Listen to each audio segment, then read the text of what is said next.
Senhor é o desejado das nações, o Senhor é o Rei dos reis, Senhor dos senhores, e nós entendemos, Senhor, que quando nós te adoramos, nós manifestamos na terra uma realidade do céu, uma realidade espiritual, e nesse momento, Senhor, a terra se conecta no céu. Nós trazemos, Senhor, esse ambiente celestial aqui para a terra. Nós declaramos a tua soberania, nós declaramos que tu és rei, tu és Senhor. Nós declaramos que nós vemos uma realidade que talvez o homem natural não veja, mas que ela é maior do que qualquer outra coisa. E nessa noite nós declaramos aqui em concordância, tu és rei, tu és Senhor. Sobre o teu nome todo joelho se dobrará e toda língua confessará que tu és o Senhor, Pai. Nós reconhecemos essa realidade e nós declaramos aqui, venha o teu reino, Senhor. Seja manifesto o seu reino, a sua verdade, Senhor. Eu intercedo por cada casa, cada lar que está ouvindo essa mensagem ao vivo ou gravada depois. Nós te desejamos, Senhor. O Senhor é o nosso desejo, o Senhor é a nossa vida, o Senhor é o motivo, é a razão. E o Senhor está aqui. E nós estamos contigo à mesa, nós temos te adorado e agora nós queremos nos servir do pão da sua palavra, que esse pão venha encharcado do vinho do teu Espírito, Senhor. Nós recebemos, Senhor, a verdade como ensino, mas encharcada de revelação, molhada pelo teu Espírito da verdade, que convence o homem de toda a verdade, Senhor. Que o teu Espírito Santo seja o nosso professor, o nosso mestre, que ao nós lermos textos tão conhecidos, o teu Espírito traga vida verdadeira, Senhor, falando conosco de forma pessoal, porque o Senhor é um Deus pessoal. Nós te exaltamos e nós queremos nos esbaldar na sua mesa nessa noite. Ah, Jesus. Ah, Jesus, obrigado, Jesus. O Senhor é real, Senhor. E nós declaramos e reconhecemos isso. Boa noite, meus amigos. Que alegria estar aqui com você mais uma vez. A gente está aqui com um grupo de amigos em casa. A casa é tão preciosa. A igreja começa nas casas. Jesus se reunia nas casas. Paulo se reunia em casa. E nós entendemos que existe algo especial, porque a casa fala de mesa, fala de relacionamento, fala de família espiritual. E é isso que nós somos, é nisso que nós cremos. E eu quero nessa noite trazer para você um ensino, um fundamento de uma verdade bíblica que talvez não seja tão ensinada, mas eu creio que é algo tão precioso, ela é uma verdade tão clara no meu coração que por muito tempo isso me fez pensar que todo mundo pensava como eu. Mas nós vamos declarar essa verdade. Eu quero começar ali desde o Gênesis com você e passar pelo Antigo Testamento e para o Novo Testamento construindo um entendimento. Deixa eu só perguntar uma coisa, será que a gente consegue soltar um fundo aí? Diego, você está com o dedo caindo? Irmão, eu quero um tangedor, né, cara? Não, tem que ser para mim. Irmão, quem que gosta de um fundinho? E tem gente que fala, poxa, às vezes me atrapalha essa música. Irmão, que pena, sou eu que estou pregando. Então vai ter o fundinho tangedor, libera, gente. Queridos, algumas semanas atrás eu vi um comentário, e isso de forma alguma é uma crítica contra a pessoa, não sei nem quem comentou isso, mas essa pessoa entrou numa das nossas mensagens ali no YouTube, e quando a gente prega, querido, o nosso perfil, a minha escola fala disso, de trazer o fundamento bíblico, mas trazer uma carga de experiência. É claro que a carga de experiência ela nunca entra no mesmo nível de doutrina, mas ela ilustra. Quando a gente olha para a Bíblia, para as Escrituras, a gente vai ver que a Bíblia é um livro de fé e ela é um livro de experiências, ela é um livro de pessoas que experimentaram coisas com Deus. Então, a nossa experiência, ela é importante. É claro que as Escrituras, elas vêm em outro nível, elas estão acima de qualquer coisa. Experiência não estabelece doutrina, mas a experiência, ela ilustra, ela traz vida quando ela está em concordância com a verdade bíblica. Mas essa pessoa entrou ali em uma mensagem onde eu contava vários testemunhos, eu falava de ter ouvido Deus, e essa pessoa dizia mais ou menos assim, olha, quando esses caras falam muito, ó, Deus me falou, não sei não. Então ficava claro que o que essa pessoa queria dizer é, ó, parece um negócio meio lunático quase, esse cara que diz que toda hora fica ouvindo a Deus. Eu costumo dizer sempre que a verdade é que a grande maioria dos nossos dias talvez não sejam sobrenaturais, mas a grande maioria dos nossos dias são naturais. Mas a nossa fidelidade e disciplina nos dias naturais torna os dias sobrenaturais possíveis, porque nós fomos chamados para uma vida sobrenatural. Agora isso chama atenção porque é uma pessoa que está falando da Bíblia, está falando de Deus e está dizendo assim, esse cara que diz que toda hora ouve Deus, ouve demais, Deus não sei não. Então essa pessoa não vai talvez para a base por trás daquilo que ela está falando, que está em não acreditar no que as Escrituras dizem, porque a Bíblia revela para mim e para você um Deus que fala. Então essa pessoa, em outros termos, está dizendo assim, eu acredito na Bíblia, eu quero ouvir uma pregação, mas esse negócio de Deus falar, mas não sou eu que inventei que Deus fala. Deus se apresenta para mim e para você como um Deus que fala.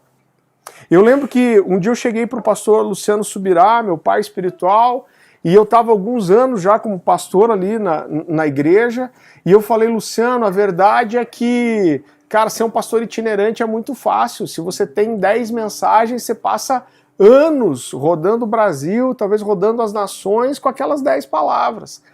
Agora, e por isso valorize seu pastor local.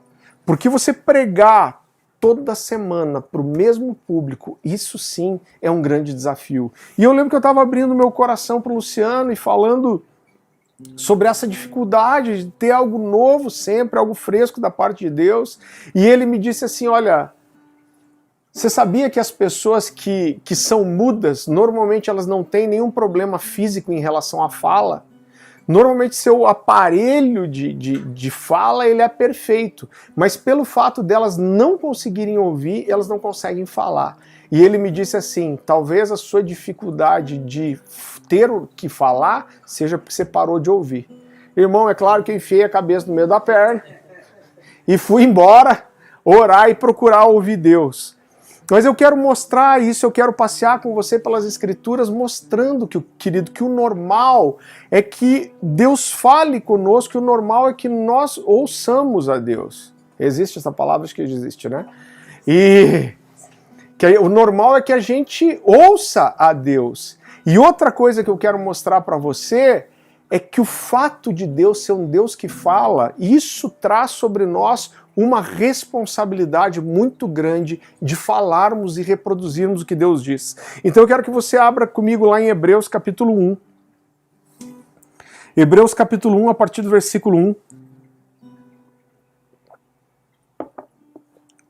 A palavra do Senhor diz assim: há muito tempo Deus falou muitas vezes e de várias maneiras aos nossos antepassados por meio dos profetas. Então ele está dizendo, olha, há muito tempo Deus fala de muitas maneiras, de várias formas, muitas vezes, através dos profetas. Continuando o texto.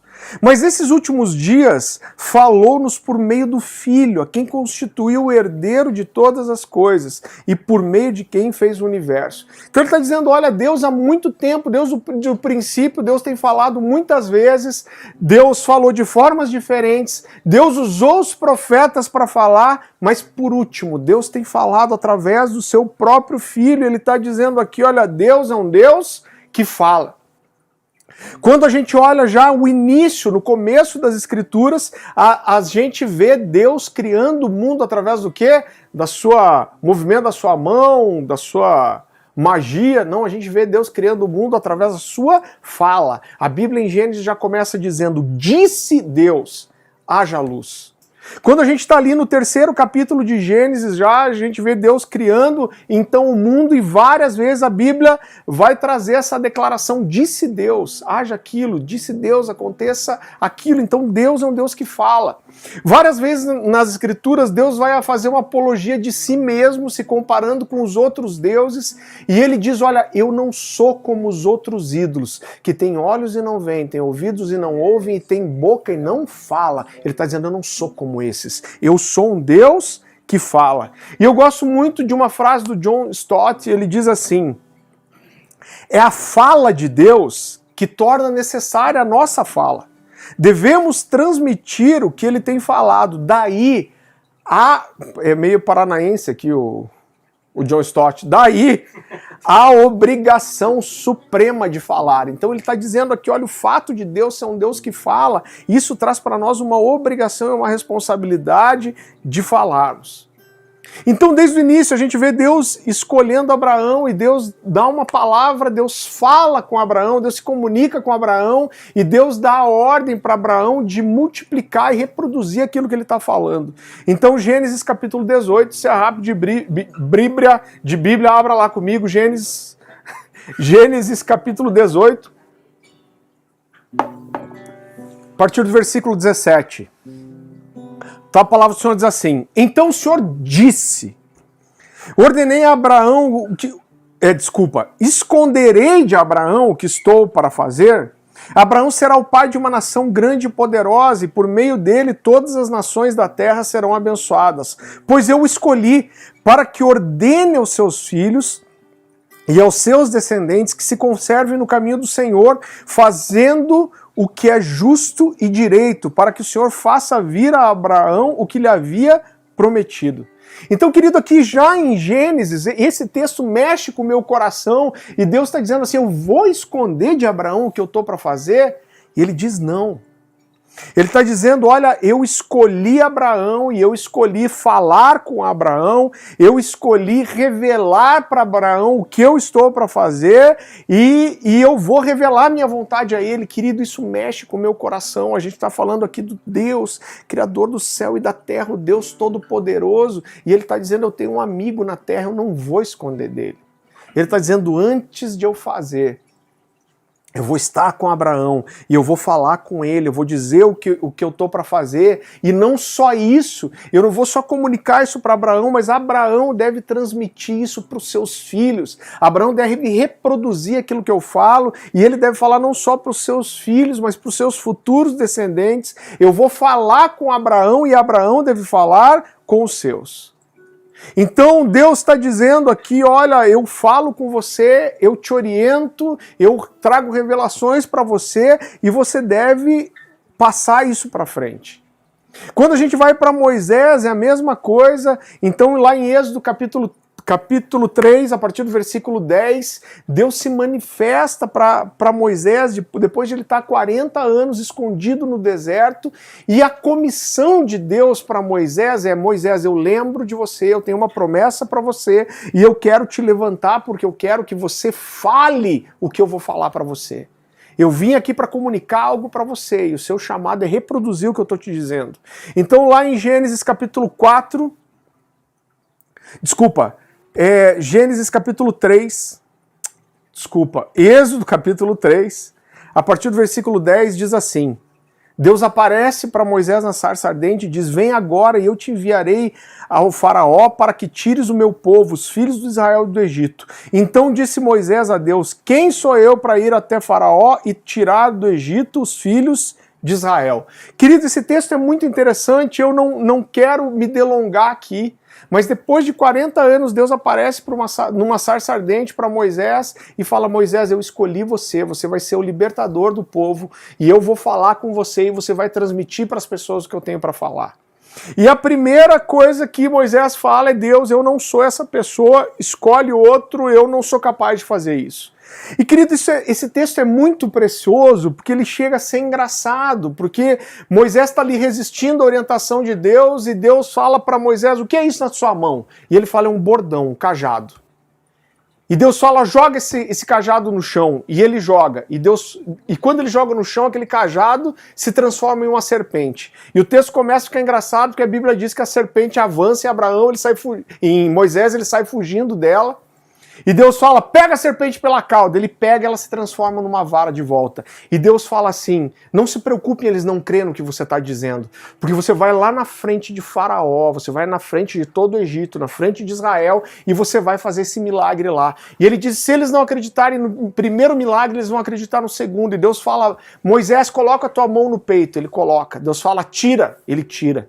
E quando ele tira, a mão está branca de lepra, pior doença que existia na época. E Deus fala, coloca a mão no peito de volta. Nessa hora eu já estava com medo, né? E dele põe a mão no peito de volta, Deus fala, tira. E quando ele tira a mão, tá sã de volta, ele fala, Moisés, se eles não acreditarem no primeiro sinal, talvez eles acreditem no segundo. E se eles não acreditarem no segundo, talvez eles acreditem no terceiro. E Deus fala, você vai pegar a água do rio Nilo e você vai deitar essa água na terra seca. E quando essa água tocar a terra seca, ela vai se transformar em sangue. E querido, com tudo isso, por que isso é tão especial? Porque com tudo isso, mesmo diante da relutância de Moisés, mesmo depois de Moisés ter cometido assassinato, ficar 40 anos escondido no deserto, fugindo do seu propósito, do seu chamado, mesmo depois de Deus aparecer para ele numa sarça ardente e dizer, eu quero te levantar para você ser o meu porta-voz, ele diz, eu não consigo. Deus faz esses milagres para dizer, Moisés, eu estou interessado em que você fale. Eu estou disposto a intervir de forma natural, estou disposto a te dar autoridade, eu estou disposto a manifestar sinais através da sua vida, eu estou disposto a fazer coisas sobrenaturais para que você fale. Só que mesmo diante de todos esses milagres, Moisés fala, Deus, eu nunca fui bom em falar, nem antes, nem agora, e nem você, eu tenho a língua pesada. Alguns acreditam que ele era gago, e ele fala, eu não sei falar bem, e aí Deus fala para ele, Moisés, não fui eu que fiz os ouvidos, o que ouve ou o surdo, não fui eu que fiz os olhos, o que enxerga o cego, e ele diz, não fui eu que fiz a boca, o que fala o mudo, e ele diz, eu vou falar através de você, eu vou te dizer o que falar, eu vou falar aos seus ouvidos, eu vou encher a sua boca, e quando você abrir a sua boca, você eu falando através de você. Mas mesmo apesar disso, Moisés olha e fala, Deus, escolhe qualquer outro menos eu. E aí a Bíblia diz que se acende a ira do Senhor por Moisés não estar entendendo, e ele fala, olha, Arão, teu irmão está vindo lá. E Deus diz, Arão fala bem, não fala Moisés? E Moisés fala, ele fala. E ele fala, então nós vamos fazer o seguinte, eu vou levantar um porta-voz para te ajudar, a tua dificuldade está na frente das pessoas, então eu vou falar para você, eu vou falar aos seus ouvidos, você vai transmitir isso para Arão, e Arão vai falar com o povo. Queridos, é horrível Moisés não ter coragem, ter que depender ali de alguém para fazer esse meio de campo, mas a verdade é que com tudo isso Deus está dizendo, olha, eu estou disposto a fazer todas essas coisas, porque Moisés, eu quero que você fale. Eu estou disposto a ter paciência, eu estou disposto a insistir, eu estou disposto a fazer milagre, eu estou disposto a te ajudar com o porta-voz, por quê? Porque eu quero que você fale. Você conhece a história, mas depois disso, Deus começa a trazer as leis para Moisés, e os judeus acreditam até hoje que quando Moisés ficou aqueles 2 períodos de 40 dias escondido em cima do monte, Deus ditou para ele a maior parte do Pentateuco. E lá em Deuteronômio, capítulo 4, versículo 13, se você puder abrir comigo rápido, Moisés recebe aqui a ordem de anunciar a lei para o povo, falar a lei para o povo. Então, Deuteronômio capítulo 4, versículo 13, a palavra do Senhor diz assim, ele lhes anunciou a sua aliança, os 10 mandamentos, e escreveu sobre 2 tábuas de pedra e ordenou que os cumprissem. Naquela ocasião, o Senhor mandou-me ensinar-lhes decretos e leis para que vocês os cumprissem na terra, na qual vão tomar posse. Então, querido, olha isso, Deus vem e ele lavra as pedras e Deus escreve as primeiras pedras com o seu próprio dedo e Deus está dizendo, Moisés, você vai descer e você vai falar para as pessoas o que eu tenho falado para você. Deus usa no Antigo Testamento profetas para anunciarem as suas palavras. Então, em Amós capítulo 3, a partir do versículo 1, A palavra do Senhor diz assim: ouvi a palavra que o Senhor fala contra vós outros, filhos de Israel, contra toda a família que ele fez subir da terra do Egito. Então ele está dizendo, olha, ouçam a palavra, eu tenho uma palavra para vocês, eu tenho algo para dizer a respeito de vocês. Quando a gente vai no início do capítulo ali, você vai ver que Deus está dizendo, olha, eu estou... aliás, Amós está dizendo, eu estou só, não me culpem, porque eu estou só repetindo para vocês o que Deus me falou. Deus fala comigo, eu ouço a voz dele, eu estou aqui reproduzindo o que Deus diz. Um pouquinho para frente, Amós capítulo 3, versículo 7, a palavra do Senhor diz assim: certamente o Senhor, esse texto é incrível. Eu vejo que muitas vezes a gente lê alguns textos tantas vezes que ele para de impactar o nosso coração. Ele para de mexer com você, você já conhece, e você às vezes está na igreja, você abre um texto e fala, eu sei qual texto que é esse. E essa verdade deixa de chocar seu coração, mas esse texto cara, ele é além da minha compreensão e ele faz meu coração saltar e diz assim, certamente o Senhor soberano não faz coisa alguma sem revelar o seu plano aos seus servos, os profetas. E agora esse texto é incrível. O leão rugiu, quem não temerá? O Senhor soberano falou, quem não profetizará? Então o que Amós está dizendo aqui é que Deus escolhe parceiros na terra, Deus escolhe profetas, homens dispostos a ouvir a Deus e anunciar o que Deus fala. Cara, o que Deus precisa do homem? Esse texto, cara, o que Deus precisa de mim, de você? Mas Deus escolhe isso e ele fala, olha, eu não vou fazer nada. Antes de eu fazer qualquer coisa, eu vou procurar parceiros, eu vou procurar amigos, eu vou contar para eles o que eu tô para fazer e esses amigos vão anunciar ao povo. E ele diz, eu não vou fazer nada antes de falar com os profetas. E eu amo essa declaração porque me fala dessa verdade do que é um Deus que fala, porque Amós diz assim, quando um leão ruge, quem não treme? Ele está falando quando o leão ruge, aquela rugido grave, forte, que mostra a força, a violência, o poder de um leão. Ele está dizendo, cara, é impossível um leão rugir, a gente não estremecer. E ele está dizendo, e quando Deus fala, como que nós não vamos anunciar? Quando Deus levanta a sua voz, como a gente não vai proclamar aquilo que Deus diz? E só na continuação desse capítulo 3 de Amós, 4 vezes a gente vai ver a mesma declaração. Diz o Senhor. Ele está dizendo, é Deus que está falando, meu Deus é um Deus que fala. A Bíblia diz que Deus considera rebeldes aqueles que se negam a ouvir a sua voz. Então Isaías capítulo 30, a partir do versículo 8, se você for rápido de Bíblia e acompanha comigo, Isaías capítulo 30, versículo 8, a palavra do Senhor diz assim: vai, pois, agora escreve isso numa tábua perante eles, registra-o num livro para que fique como testamento para o tempo vindouro para sempre, pois esse é um povo rebelde, filhos mentirosos, filhos que não querem ouvir a lei do Senhor. Então Deus ele não está só falando aqui com Isaías, mas ele está dizendo, você vai registrar tudo que eu falar com você vai colocar isso aí num livro, e essas coisas que Deus falou chegam até mim e você hoje. Alguns milênios depois. E querido, quando a gente vai para o Novo Testamento não é diferente. A gente vê logo ali em Mateus capítulo 3, a partir do versículo 1, a gente vê que Jesus ele não inicia o seu ministério sem primeiro um profeta anunciar a sua chegada. Uau, cara! É Jesus, o Messias esperado, desde a fundação do mundo, profetizado, querido. Mas antes de Jesus se manifestar, e isso choca, porque Nazaré era uma cidade pobre, pequena. Quando você olha os registros históricos, nem Flávio Joséfo, nem os outros historiadores chegam a citar Nazaré, porque ela era um vilarejo. E Jesus está escondido lá por cerca de 30 anos, ele era pronto, ele tinha a revelação de quem ele era. Mas antes dele começar seu ministério, Deus chama um profeta.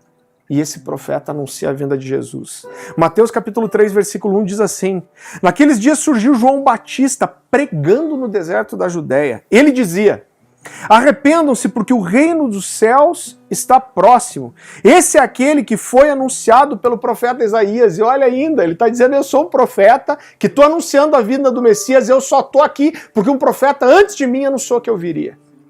Olha o poder da voz profética.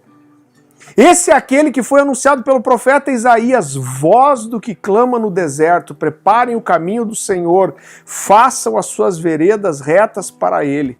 Então João declara aqui que ele veio cumprir uma palavra que foi profetizada por Isaías. Ele está dizendo, eu estou aqui porque Isaías profetizou antes. Isaías está dizendo, eu estou falando isso porque eu ouvi de Deus. E isso fica bem claro lá em João capítulo 1, a partir do versículo 15.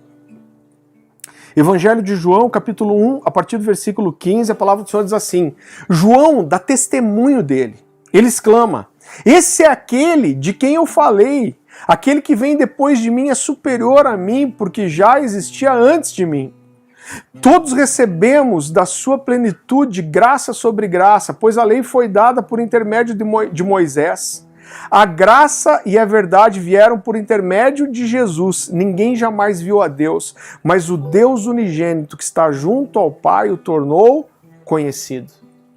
Querido, quando a gente olha para aquilo que é o ministério de Jesus, a gente vê que Jesus, o chamado dele era anunciar a palavra de Deus. Evangelho de João, capítulo 1, versículo 1, já começa dizendo assim, no princípio era aquele que é a palavra. Ele estava com Deus e ele era Deus. Capítulo 1, versículo 14. Aquele que é a palavra tornou-se carne e viveu entre nós. Vimos a sua glória, glória como de um unigênito vindo do Pai, cheio de graça e de verdade. Então Jesus aqui é apresentado como a palavra viva de Deus.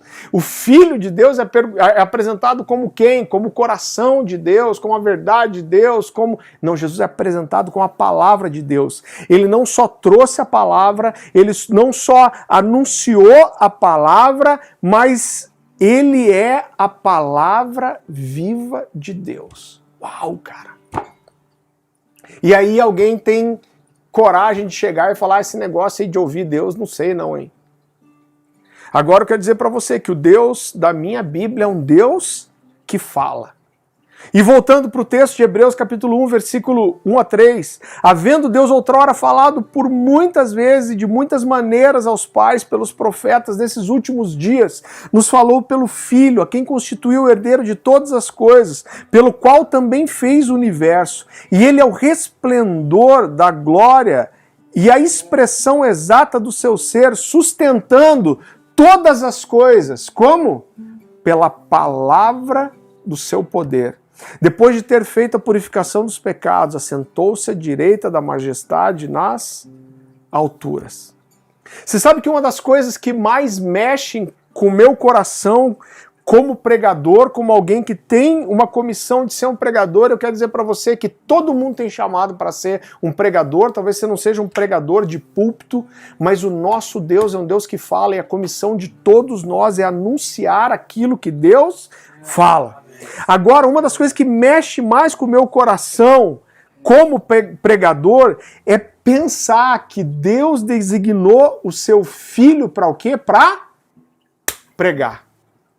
Esse foi o comissionamento de Jesus por 3 anos e meio. Esse era o ministério de Jesus, pregar a verdade do reino de Deus. O chamado de Jesus era ser um pregador.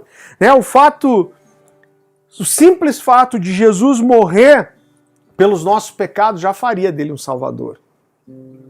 A verdade é que Jesus ele não precisava pregar para nos salvar. O fato de ele dar sua vida, ele puro, sem mácula, sem pecado, já faria dele o nosso salvador. Mas por pelo menos 3 anos, antes de oferecer a si mesmo como sacrifício vivo, Deus levantou a Jesus como um pregador. Jesus pregou para Jesus pregou para uma multidão, Jesus pregou na sua terra, Jesus pregou de forma itinerante, Jesus como homem era um pregador, e quando Jesus é morto na cruz, a primeira coisa que ele faz é descer até o Hades, descer até o inferno e pregar o evangelho. Cara, Jesus fala da sua própria comissão em Lucas capítulo 4, versículo 18. Jesus está fazendo aqui mais uma vez uma citação do profeta Isaías, quando Isaías reproduziu aquilo que ele ouviu de Deus, e Lucas capítulo 4, versículo 18 a 21 diz assim: o Espírito do Senhor está sobre mim.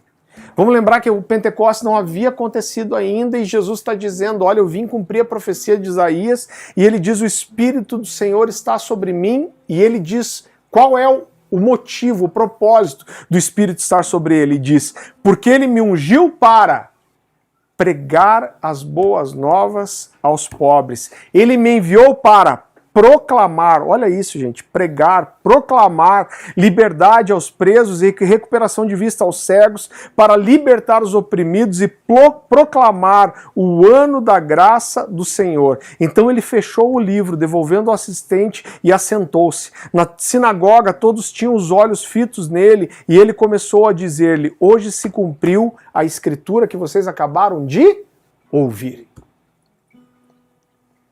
Jesus foi o primeiro pregador do cristianismo, essa é a verdade. Jesus deixa como uma grande marca do cristianismo, como legado do cristianismo, a pregação pública. E outra coisa que me chama muita atenção é observar que apesar de Jesus fazer muitos milagres e maravilhas, não eram os milagres que eram mais importantes, mas o que era mais importante era a pregação. Eu quero que você vá comigo para o Evangelho de João, capítulo 20. Evangelho de João, capítulo 20, a partir do versículo 24. A palavra do Senhor diz assim, Tomé, chamado Dídimo, um dos 12, não estava com os discípulos quando Jesus apareceu. Os outros discípulos lhe disseram, vimos o Senhor, mas ele lhes disse, se eu não vir as marcas dos pregos nas suas mãos, não colocar o meu dedo onde estavam os pregos e não puser a minha mão no seu lado, não crerei. Uma semana mais tarde, os discípulos estavam outra vez ali e Tomé com eles. Apesar de estarem trancadas as portas, Jesus entrou. Pôs-se no meio deles e disse, paz seja com vocês. Misericórdia, né, irmão? E Jesus disse a Tomé, coloque o seu dedo aqui, veja as minhas mãos. Estenda a mão e coloque-o no meu lado. Pare de duvidar e creia. Disse-lhe Tomé, Senhor meu e Deus meu. Daí eu creio a criatura, né?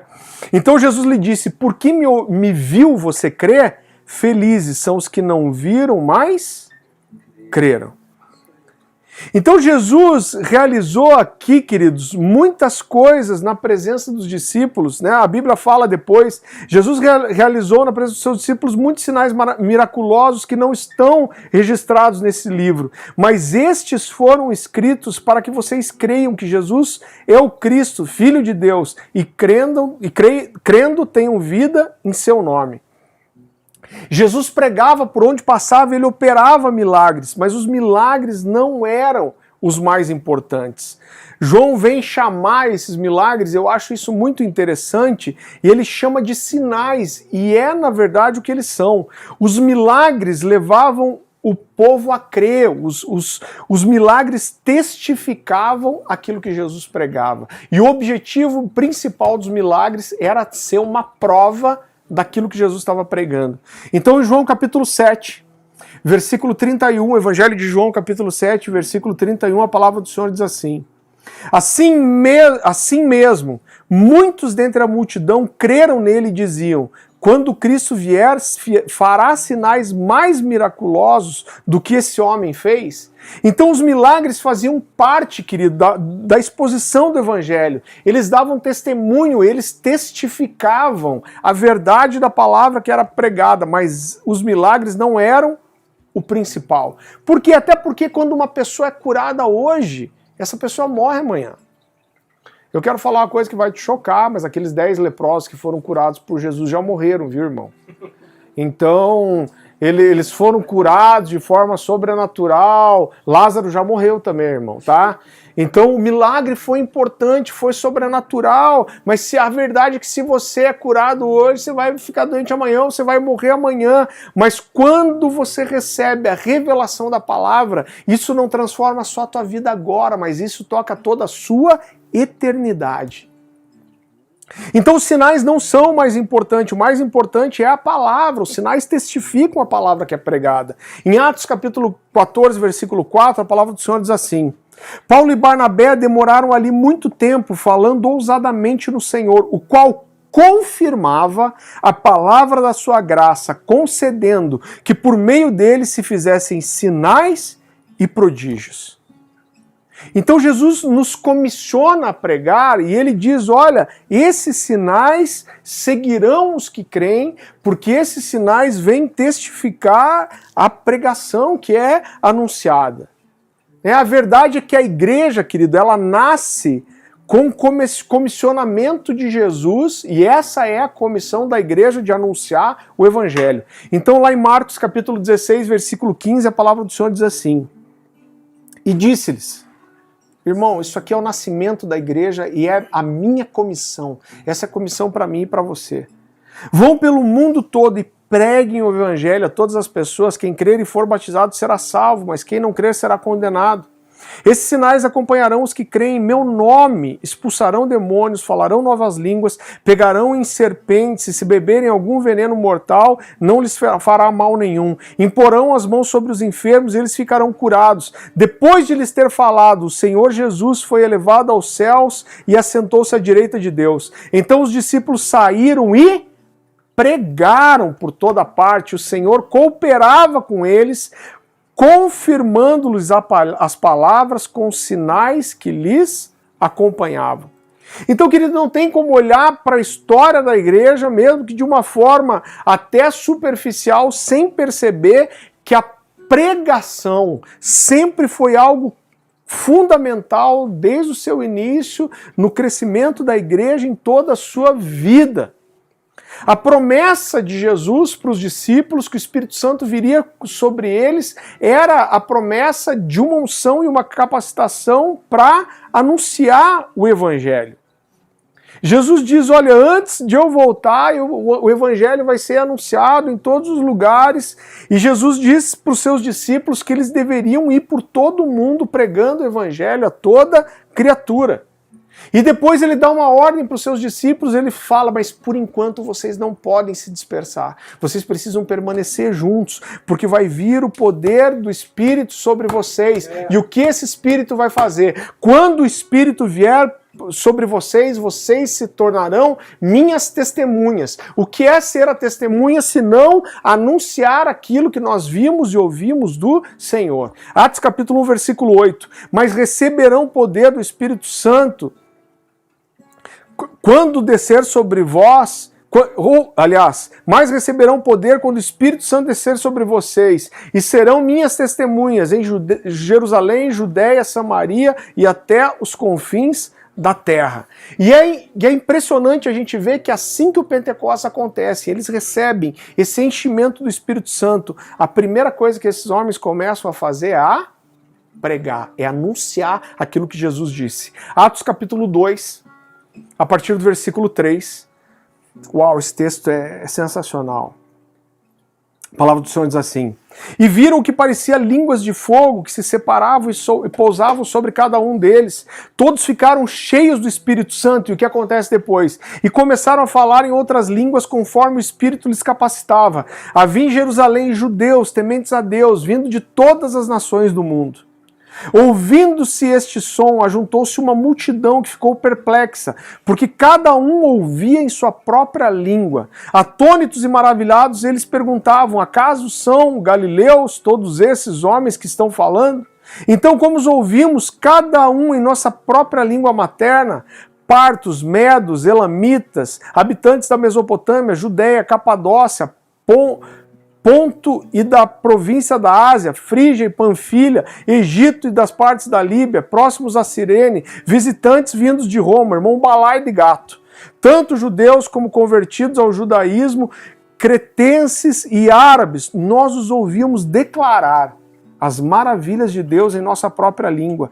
Atônitos e perplexos, todos perguntavam uns aos outros o que significa isso. Alguns todavia zombavam deles e diziam, eles beberam vinho demais. Então Pedro levantou-se com os 11 e em alta voz dirigiu-se à multidão. Homens, da Judéia e todos que vivem em Jerusalém, deixem-me explicar-lhes isso e ouçam com atenção. Qual foi o resultado do enchimento do Espírito Santo? Anunciar a verdade do Evangelho. Isso aí.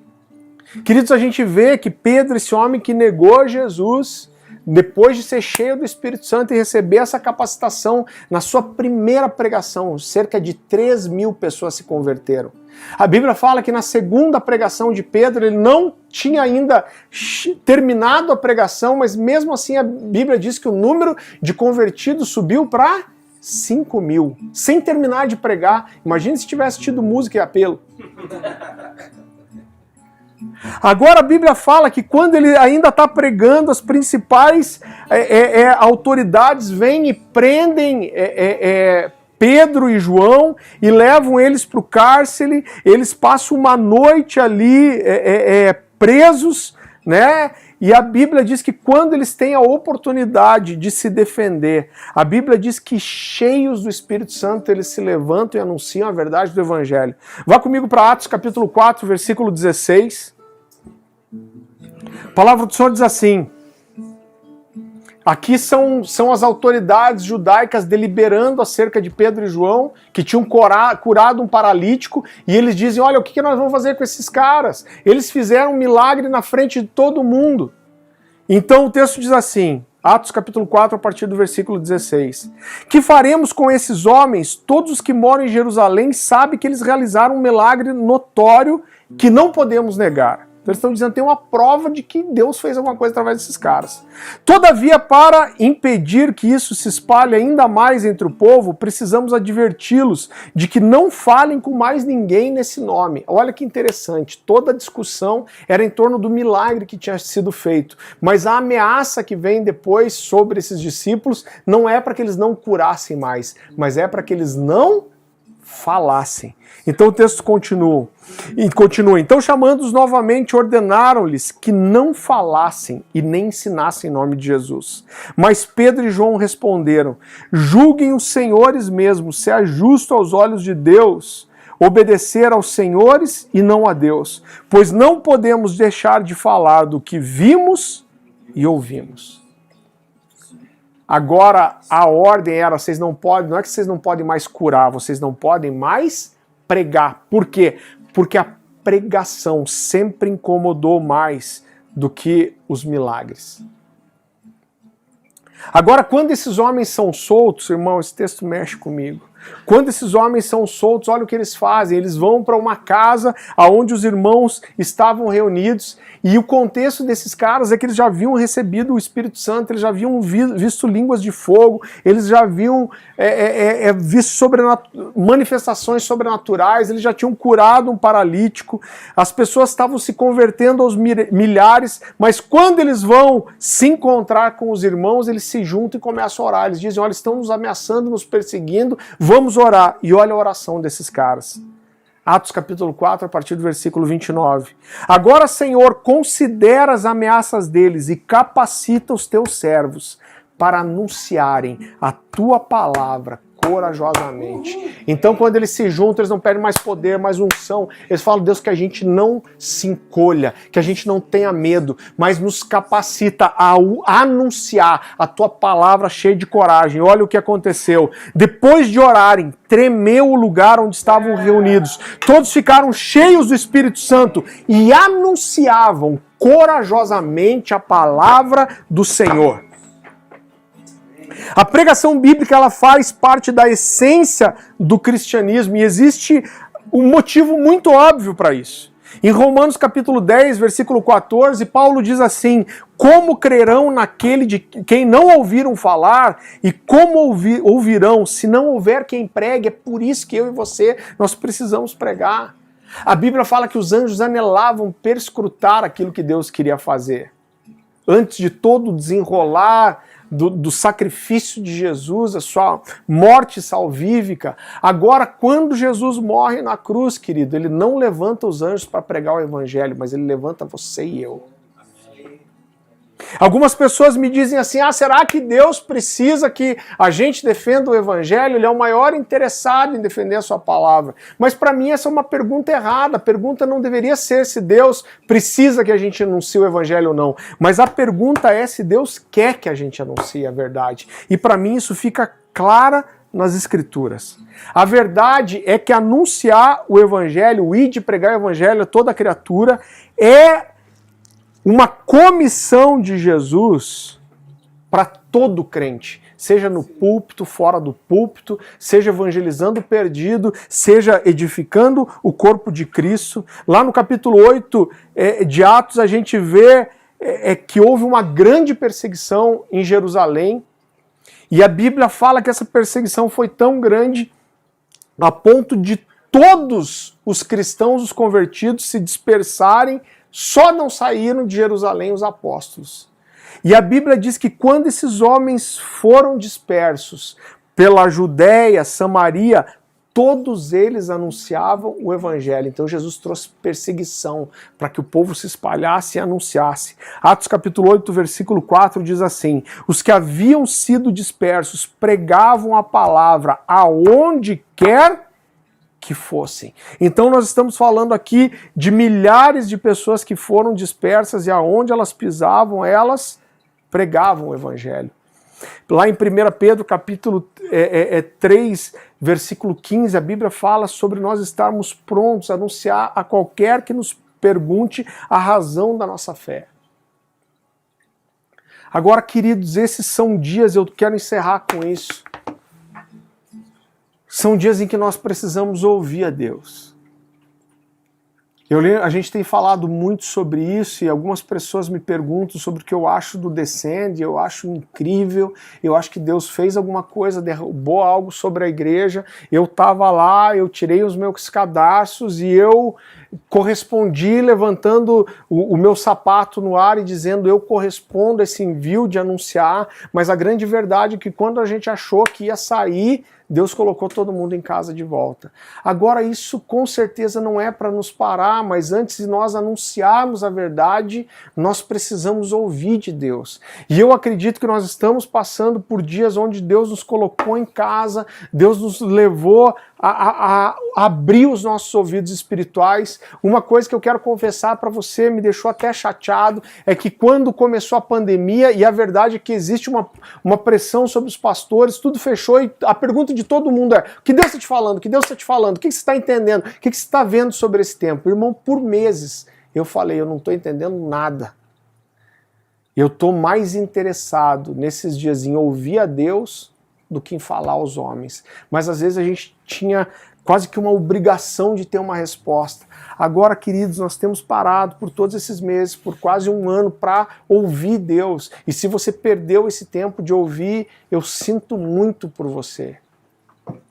Mas eu acredito que a igreja tem ouvido do Senhor. Nós voltamos para o secreto, nós ouvimos a voz de Jesus.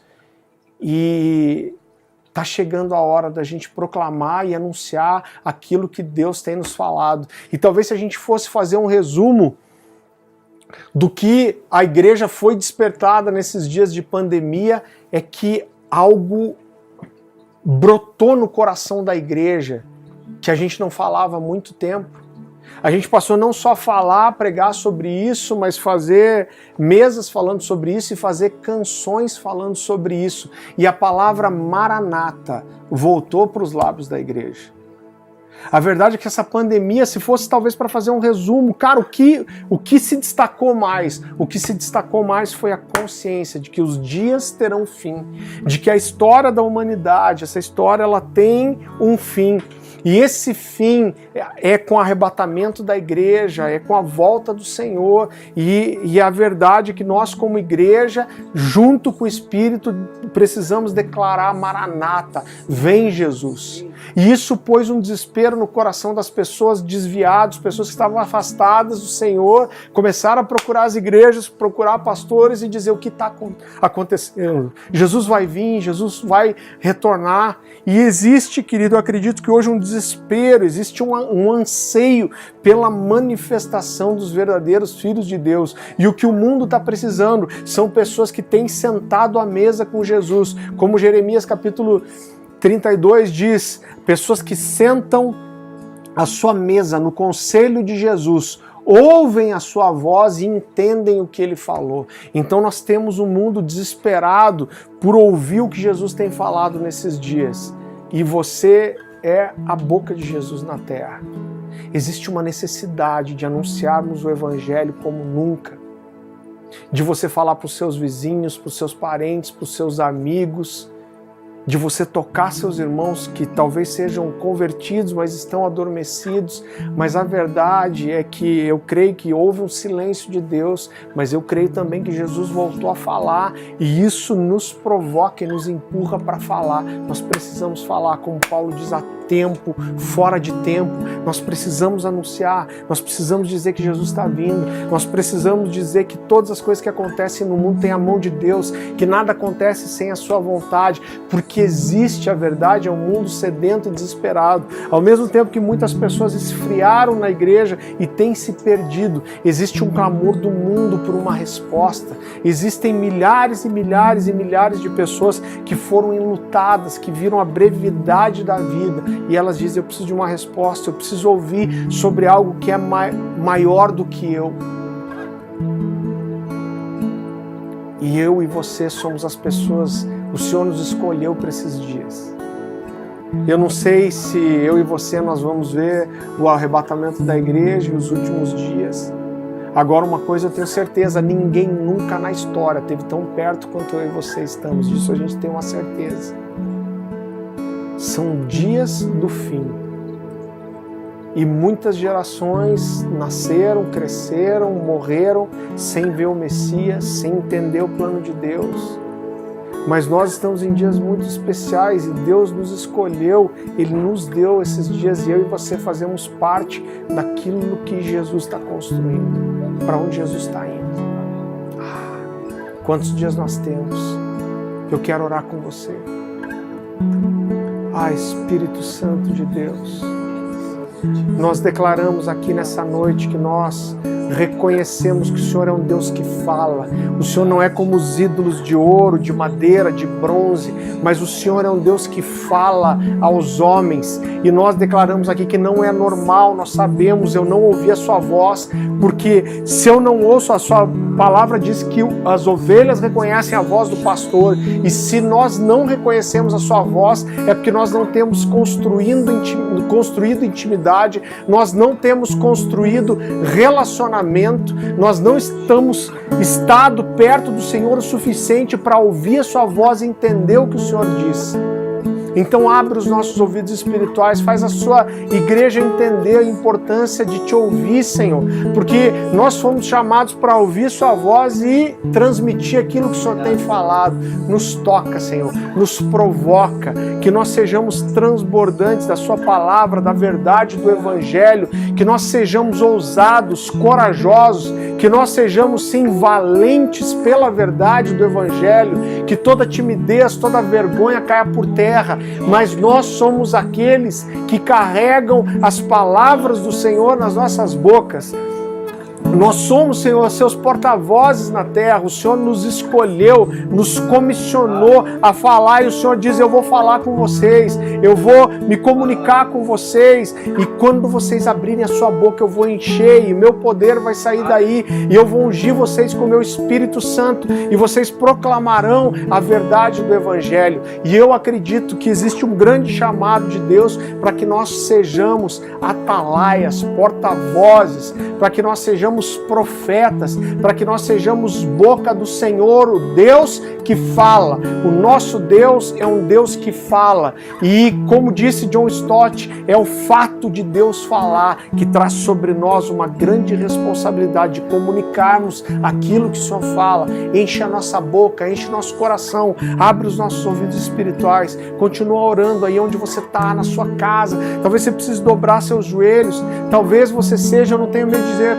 isso, mas uma vergonha para o Evangelho. Talvez você seja aquele cara que ninguém sabe que você é crente, as pessoas estão em volta de você e a sua boca não fala da verdade de Deus, mas isso vai mudar, o Senhor vai provocar o seu coração. Eu profetizo um despertamento sobre a sua vida. Eu creio que muitas pessoas estão sendo tocadas, serão tocadas por essa mensagem. E existe um anseio, uma expectativa da criação pela manifestação dos verdadeiros filhos de Deus. Você foi escolhido para esses dias. Deixa o Senhor te tocar aí na sua casa.